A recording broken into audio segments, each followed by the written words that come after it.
It's the Sports Take Lunch Break brought to you by Office Essentials. Okay, so what we did was we put up a couple of Twitter polls to see what people wanted us to talk about first. And in true St. Louligan's fashion, the Louligan Twitter community came out in full force, and we're going to talk St. Louis MLS to begin things. Stuart, you are a resident St. Louligan, so is there any news or updates you can kind of give us briefly, just kind of on where MLS stands, St. Louis FC, just a real quick soccer recap for the city?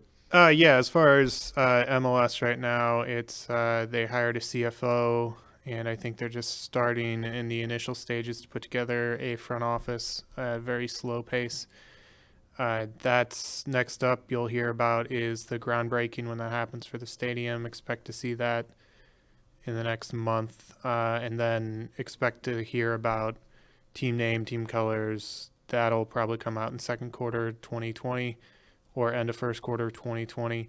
And as far as St. Louis FC, the season's getting ready to launch on March 9th or March 8th against Miami FC.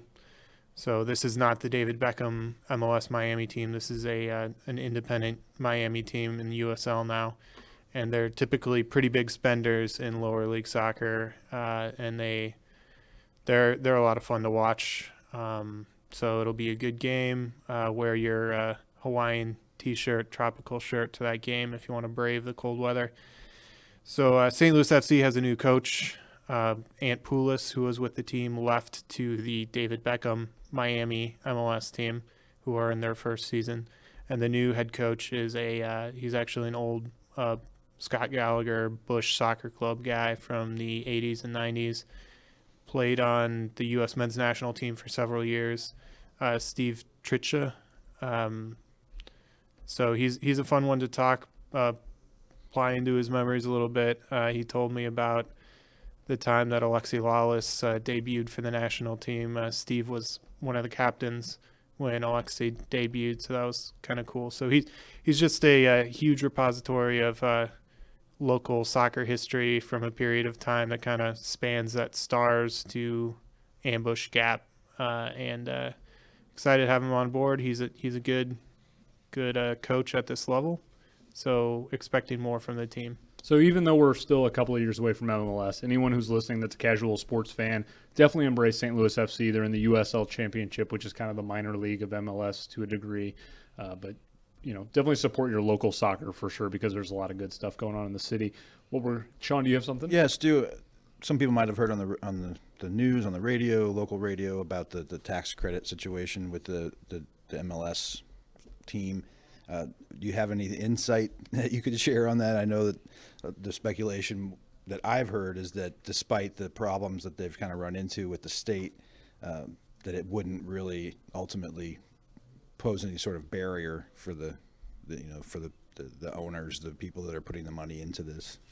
Yeah, I think it doesn't seem like it's going to cause any major delays, which was the initial concern. So this is the city was applying for tax credits mostly for the infrastructure that is being created for that stadium site. Though the city would have asked the state for infrastructure regardless of what development goes in there. It's just a timetable thing. So that off ramp at Jefferson and 40 is being demolished, or Chestnut and 20th, but it is being demolished because of the redundant off ramp at Jefferson and 40, and the reasoning why they were going to do it anyways for the NGA when that was being now that that's being built. So it sounds like it's going forward, and they really don't have much time. They're kind of pushed against the clock as far as it comes to stadium timetable. And ultimately, if they delay anymore, I assume, I'm not a contractor or a design guy, but I assume cost overruns will far outweigh the extra infrastructure costs if they, delay 2 months to try to get their way on this. Sure. And, Dan, our producer, also wanted to mention ticket prices, Stu, are really inexpensive for an STLFC game. You can probably get them for what, under $20? Yeah, they have a ton of great deals. They have a $60 ticket deal for the home opener where you get 2 tickets to the home opener, 2 whiskey glasses, and then 2 tickets to any other game of your choice throughout the rest of the season. So just look for the deals. They're great deals. Or if you just come to Louligan tailgate and drop a donation. You can usually get a ticket from there if you want, and also some good food. Yep, great atmosphere, good people. Definitely get down there and support the team this year. Subscribe to the channel so you never miss an episode. We'll be back again next week. Listen to some Rush.